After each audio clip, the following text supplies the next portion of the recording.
Hello everyone. तो कैसे हैं आप सभी? होप है आप सभी अच्छे होंगे। आज का हमारा टॉपिक है एंटी डाइसेंट्रिक। ये फार्माकोलॉजी का चैप्टर 5 का एक टॉपिक है जो आज हम कवर करेंगे। इसमें एक ड्रग आती है आईपी सेकुना। आईपी सेकुना ये जो ड्रग है ये यूज़ होती है हमारी वॉमिटिंग को ट्रीट करने के लिए। अगर हमें वॉमिटिंग की फीलिंग जैसे नोज़िया होता रहता है या वॉमिटिंग ज़्यादा आती है तब हम इस ड्रग का यूज़ करते हैं। सेफेलिस आईपी सेकुना ये इसका बायोलॉजिकल सोर्स है और रूबिएसी फैमिली से ये बिलोंग करता है। केमिकल कॉन्स्टिट्यूएंट देखें तो इसमें एमिटीन मिलाया जाता है और सेफेलिन मिलाया जाता है। ये यूज़ होता है एंटी अमोबिक जो डिज़ीज़ है उसको ट्रीट करने के लिए, अमोबिक डिज़ीज़ जो है उसको ट्रीट करने के लिए, और एमेटिक भी यूज़ होता है वोमिटिंग को ट्रीट करने के लिए। ये इसका हम ज़्यादा से ज़्यादा यूज़ करते हैं। नेक्स्ट आता है आपका एंटीसेप्टिक एंड डिसइंफेक्टेंट। मतलब एंटीसेप्टिक जो होता है, अगर कहीं पे सेप्टिक हमारी बॉडी पे कहीं सेप्टिक पड़ जाता है या कोई इन्फेक्शन हमें हो जाता है तो हमें किन दवाइयों का यूज़ किया जाता है। तो सबसे पहले इसमें आती है बेंजोइन। बेंजोइन का बायोलॉजिकल सोर्स देखें तो हमें स्टायरेक्स बेंजोइन से मिलता है और स्टारिएसी इसकी फैमिली है। कॉन्स्टिट्यूएंट देखें तो बेंजोइक एसिड, सिरामिक एसिड से हमें इसमें हम केमिकल का यूज़ करते हैं और ये एंटीसेप्टिक और एक्सपेक्टोरेंट के लिए यूज़ होता है। नेक्स्ट आता है आपका मिर का बायोलॉजिकल सोर्स कॉमीफोरामोल है। ये बर्सरेसी की फैमिली से बिलोंग करता है और इसके अंदर रेजिन और वोलेटाइल ऑयल केमिकल डाला जाता है। ये एंटीसेप्टिक को ट्रीट करता है और इन्फ्लामेशन को ट्रीट करने का काम करता है। नेक्स्ट आता है आपका नीम का बायोलॉजिकल सोर्स एजाडिर्चेटा इंडिका है। ये मिलिएसी की फैमिली से बिलोंग करता है और इसके अंदर हम एजाडिर्चेटिन निम्बिन केमिकल डालते हैं जिससे हम अपना प्रोडक्ट बनाते हैं। और ये बैक्टीरियल भी यूज़ होता है, एंटीबैक्टीरियल और एंटी फंगल भी यूज़ होता है। नेक्स्ट आता है आपका टर्मरिक का बायोलॉजिकल सोर्स करक्यूमा लोंगा है। ये जिंजीबेरेसी की फैमिली से बिलोंग करता है और इसका केमिकल कॉन्स्टिट्यूएंट जो है करक्यूमिन है। टर्मरिक आपका एंटीसेप्टिक भी यूज़ होता है और एंटी इन्फ्लामेटरी भी यूज़ किया जाता है। नेक्स्ट ड्रग आती है आपकी एंटी मलेरियल ड्रग, जो मलेरिया को ट्रीट करने के लिए ड्रग यूज़ की जाती हैं। जैसे पहला है सिंचोना। तो सिंचोना का बायोलॉजिकल सोर्स है सिंचोना ऑफिशिनेलिस। ये रूबियासी की फैमिली से बिलोंग करता है।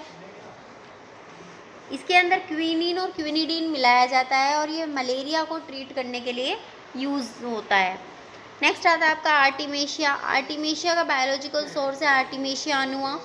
ये एस्ट्रेलिएसी की फैमिली से बिलोंग करता है। उसका केमिकल कॉन्स्टिट्यूएंट जो है वो है आर्टिमिसिन। ये एंटी मलेरियल भी दिया जाता है। प्लाज्मोडियम फैल्सीपैरम है जैसे, तो उसको ट्रीट करने के लिए, मलेरिया की डिजीज़ को ट्रीट करने के लिए हम इस ड्रग का यूज़ करते हैं।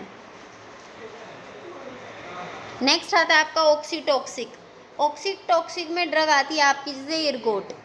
तो ये हमारे लेबर पेन को कॉन्ट्रैक्ट करने के लिए, जैसे लेबर होता है हमारा, जब लेबर पेन होता है या ये समझिए जब डिलीवरी का टाइम आता है, प्रेगनेंसी के दौरान जब डिलीवरी की जाती है तो लेबर को कॉन्ट्रैक्ट करने के लिए, जो लेबर होता है उसको कॉन्ट्रैक्ट करने के लिए, यूट्रिन को कॉन्ट्रैक्ट करने के लिए हम इस ड्रग का यूज़ करते हैं जिससे वो कॉन्ट्रैक्ट हो सके। इसका बायोलॉजिकल सोर्स है क्लेविसेप्स परप्यूरिया। इसके अंदर इर्गोट एल्कलॉइड्स मिलाया जाता है, इर्गोमेट्रिन, इर्गोमेटाइन, इर्गोक्रिस्टिन, इर्गोक्रिप्टिन। ये केमिकल्स हैं जो इसके अंदर मिलाए जाते हैं। थेरेप्यूटिक एफिकेसी देखें तो वही है कि ये यूट्रिन को कॉन्ट्रैक्ट करने, लेबर के दौरान यूट्रिन को कॉन्ट्रैक्ट करने के लिए यूज़ होता है। ये जो हेमरेज होता है हमारा उसको पोस्टपार्टम को, हेमरेज के पोस्टपार्टम को कंट्रोल करने के लिए ये यूज़ होता है। नेक्स्ट आता है इसमें विटामिन्स।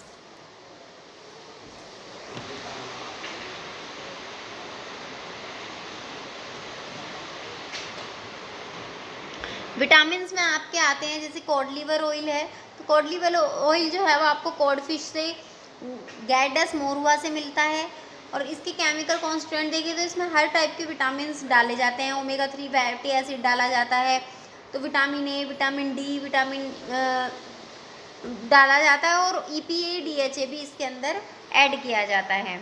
थेराप्यूटिक एफिकेसी देखें तो रिकेट्स को ट्रीट करता है, हमारी जो बोन हेल्थ है उसमें सपोर्ट करता है और इम्यूनिटी को ट्रीट करता है, इम्यूनिटी बढ़ाता है।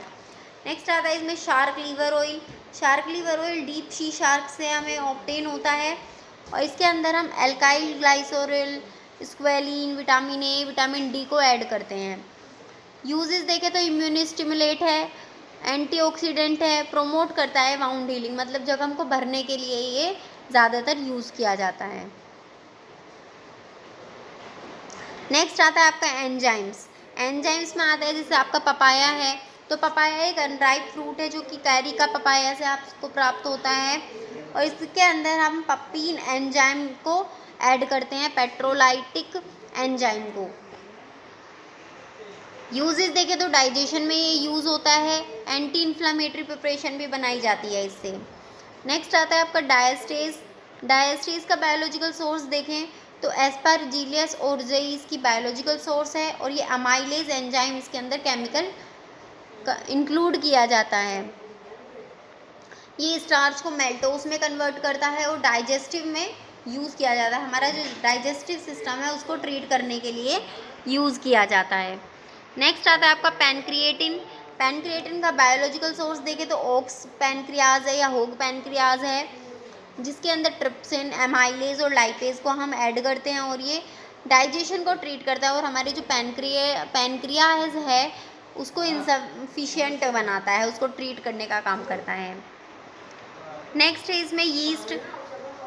यीस्ट का बायोलॉजिकल सोर्स देखें तो स्कैरोमाइसिस है, स्कैरोमाइसिस सर्वेसिए है, इसके अंदर हम बी कॉम्प्लेक्स के विटामिन डालते हैं, प्रोटीन डालते हैं और एंजाइम का यूज़ करते हैं। ये न्यूट्रिशन सप्लीमेंट है, मतलब न्यूट्रिशन देने के लिए सबसे ज़्यादा यूज़ किया जाता है।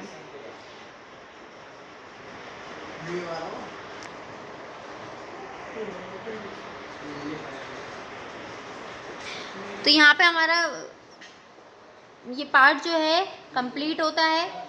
आगे का पार्ट हम नेक्स्ट वीडियो में कवर करेंगे। यहाँ पे हमारा एंजाइम तक का पार्ट कवर हो गया है। नेक्स्ट वीडियो में हम फार्मास्यूटिकल एड कवर करेंगे।